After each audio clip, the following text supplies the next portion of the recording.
Hello,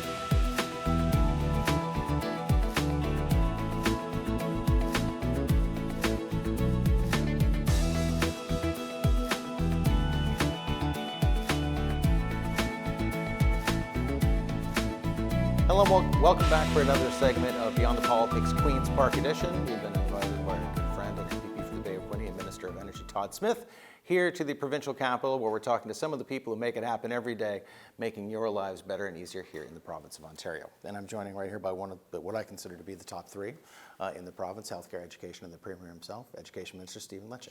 Don't tell Todd Smith that, by the way, okay? I think he may take exception to that, okay? We're here to get we're here to talk about what is, not what individual people want. So, and speaking of which, so let's talk about just the overview looking forward. Where is education here in Ontario today, and how positive about where we are entering 2024?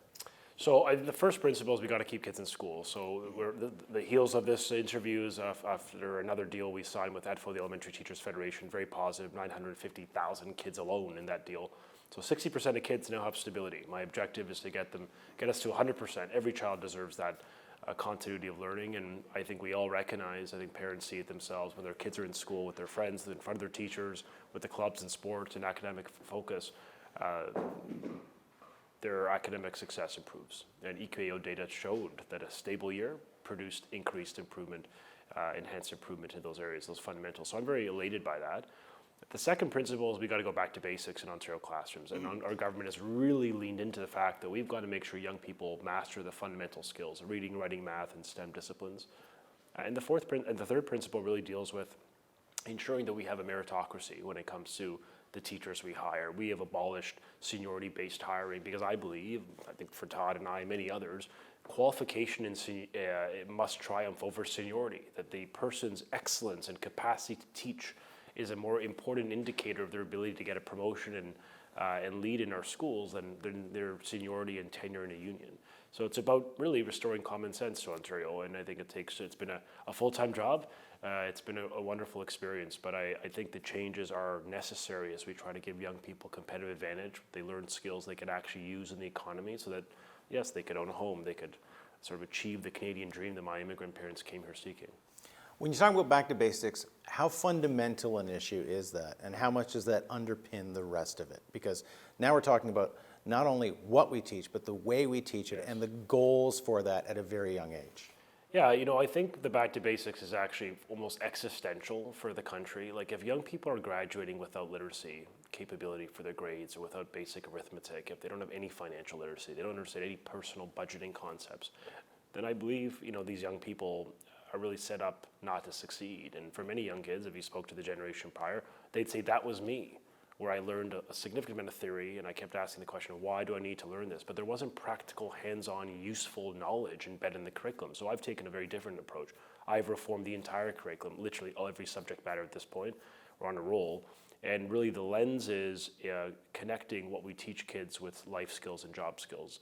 I'll give you an example. Like we now teach from grade 1 all the way to grade 9, mandatory learning on financial literacy. So children are learning in a very age-appropriate way, money skills, basic money skills. We teach them about mortgages and taxation, how to save for the year after graduation. We actually teach them how to code, how to build robotics.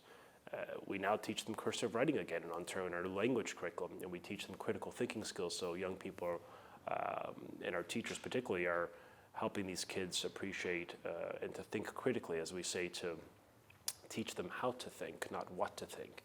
So it is an important reform. It's necessary because we've got to really move where the puck is going in the economy. And this economy is changing quickly. It's competitive. It's global in landscape. And I want young people to still be ambitious and not to lose that fire in their belly to dream big. And I think a lot of people have lost that hope, over the past many years in Canada.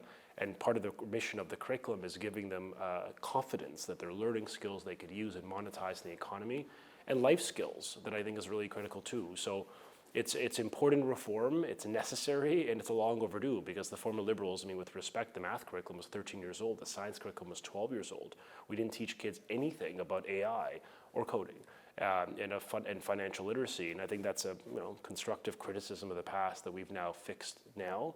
And going forward, we're never going to let curricula get outdated because in the new bill we passed, Bill 98, the Better Schools and Student Outcomes Act, it actually mandates the Minister of the Day to update curriculum on a cycle of 3 years. So it keeps it fresh, keeps it relevant, and I think should give confidence to parents that their kids are learning curriculum that is relevant to help them get good paying jobs. How challenging is it to keep updating that curriculum? New things are coming up every day. We didn't even talk about AI 5 years ago, really, not actively, not the way we are today. So how difficult is it to build that into a system where you have to start giving people the underpinnings of knowledge or the ability at a young age? Yeah, I think it requires the government and the minister to be active on their file. I mean, it isn't, it's a labor of love. I mean, we've got to change is positive. And so, I think we don't need to be updating curriculum every week or every year. That's a lot of pressure on the educator too. But I think on cycles of 3 years, what it does is it forces the minister to have to make a decision. Do you believe the curriculum requires a tweak, an update, or not? And there may be times where they think that things are static and we may not need to make that change. But I want to create that obligation on the government every 3 years to make sure that what we teach our kids is directly relevant to the ever-changing global economy. And I just want young people to have confidence, parents to have confidence that we're actually giving these kids real life skills, practical hands-on knowledge. We're strengthening skilled trades education and STEM education because we think that's the future. We want to compete with these incredibly ambitious citizens from Germany to Singapore and everywhere in between. Then we've got to think big again. And part of that is, as I often speak to Todd Smith, about this. I mean, how do we really reignite that fire in the belly of young people? And there's so much opportunity, be it in the nuclear industry, in construction, in advanced manufacturing, in aerospace. We literally have returned there's a manufacturing renaissance happening in Ontario with the repatriation of so many jobs and so many large auto investors, EV investors coming to Ontario because we've created the conditions for growth. And I believe we need a strong economy to pay for these social services. So I'm very proud and elated to see we've created the conditions for growth, for job creation, for foreign investment that is allowing us to keep increasing funding for publicly funded schools and healthcare and other areas. So that's important. And so I see that the link between the two is it's a really healthy connectivity between the economy out there and what we teach in schools. And I think a lot of parents have just said to us, back to basics it's not a prerequisite, it's a necessity, because I think a lot of kids have asked the question, as I mentioned, why did I learn this? And I want that to be part of our history. Sure. We just went through a very difficult period with COVID, shutting down schools for long periods of time. What is it like today? What lessons did we learn from that? And how prepared are we in case we have to deal with something like that again in the future, which hopefully we never do? Yeah, well, Ontario was the only province to start ahead of the pandemic to create an online learning structure because we just thought continuity of learning is critical. So we had an advantage relative to the entire country. The lesson learned is kids need to be in school always. It is so essential to the well-being of a child. The mental health data, the physical health data, and the learning loss that is quantifiable underscores, I think, as a public policy for government that children must be in school. And that's why I've created a bit of a red line here on the negotiations with labor. We're prepared to invest. We're prepared to be fair to the workers. We are not prepared to permit another strike and more instability on the backs of children and their working parents. And so far, that approach has yielded good outcomes because we've got big deals with some of the largest unions in Ontario, and I know we're going to get the next few done hopefully by Christmas. So it's about standing up for parents and standing up for the right of children to be in school. That's the most critical case study I can make now and into the future. And I think a lot of parents out there are saying, yes, my children need to be in school because they saw the regression. They either social or emotionally, could have been mentally, and certainly academically. I've not met a parent that a year ago didn't tell me that their kid is a bit behind. But then we launched the largest publicly funding tutoring program, the only tutoring program of its kind in Canada. Over $100 million of investment, teachers working in small groups, focus on literacy and math, and we've seen improvement. So I do believe we've come up with solutions to some of these really big challenges. But the bottom line is for the government, for the Premier, for Todd, I know as a parent and others, we insist that children remain in class. It is the most important place they can be for their health, physically, mentally, and their academic success. So we insist upon that. Just last minute, it was announced fairly recently that when it came to facility renewal, schools that weren't being used anymore would be repurposed for things like social housing. Right. That was kind of ignored almost at the time, but I'd like to get your feedback on that now. Yeah. How important is it to really take a look at our facilities and, in some cases, use it for other purposes if the community needs it?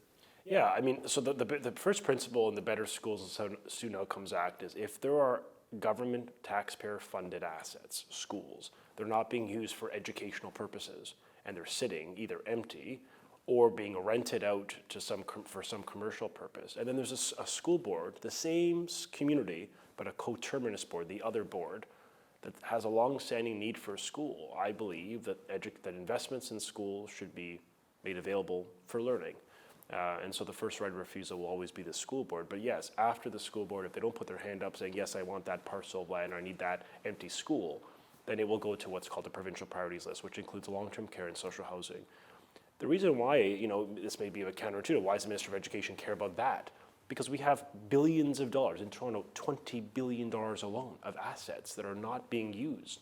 So if we could better optimize taxpayer assets with urgent needs, be it for housing, long-term care, mental health support, whatever, that's a good way to connect the dots and to end the siloization that is annoying for any observer of government at the best of times. So we're sort of saying, look, we can play a role in the Ministry of Education to help with that challenge, and we should step up to do it, and we are. And I think school boards, at first, perhaps were a bit apprehensive, like, oh my goodness, they're going to try to raid our assets. Like, not at all. What we're trying to do is right-size your asset pool for what you need now and for the next decades to come. But if there's unused assets, which we know there are billions of dollars in this province, then yeah, we're going to say to school boards, you have to offer it to your coterminous board first, education first, but after that, we're going to insist that it gets put on the market for some social good. And I know that from long-term care to social housing, there's a lot of need. And so I just feel like it's frustrating. You drive down the street and you see an empty school and it's been there for like 18 years.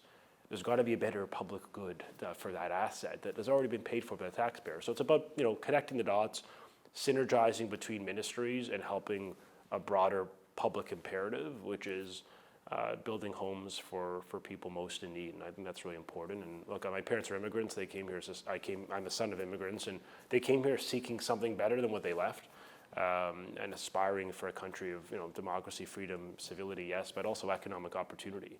So everyone needs to step up right now to help Canadians, be it the ones who've been here for millennia, for Indigenous peoples, or the immigrants arriving on our shores today, but for everyone in between, we need there to be housing opportunities available to them, particularly young people. And that's why we're really emphasizing knowledge in the curriculum that gives them tools to get a good job, a good paying job. I think that's an important metric of our success. Are young people employed? Are they happy? Are they healthy? And that's sort of what we're trying to achieve within our publicly funded schools. Well, thank you, Stephen Lecce, for giving us a snapshot on what's going on in education in Ontario. This has been another segment of our Queen's Park edition of Beyond the Politics.